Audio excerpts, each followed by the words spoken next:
যখন আহ্বান হবে তখন দিব। এখন সূচনা বক্তব্যে আমি প্রথমেই আপনাদেরকে ধন্যবাদ জানাই। দেশের প্রয়োজনে, জাতির প্রয়োজনে, হিন্দুস্তানের বিরুদ্ধে আপনারা সকলেই এই ঝড় ঝঞ্ঝা এবং ঢাকায় যে বন্যা চলছে এক বৃষ্টিতে, সেইটাকে উপেক্ষা করে সকলে সমবেত হয়েছেন। আমি আপনাদের সবাইকে জাগপার পক্ষ থেকে আন্তরিক মোবারকবাদ এবং ধন্যবাদ জানাই।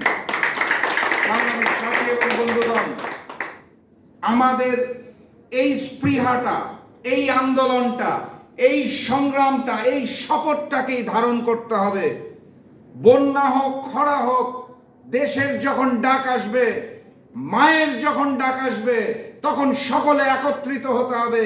ওই অখণ্ড ভারতের স্বপ্নকে চুরমার করে আমাদের বজায় রাখতে হবে। আরো দেখা হবে, আরো কথা হবে। আমি আছি।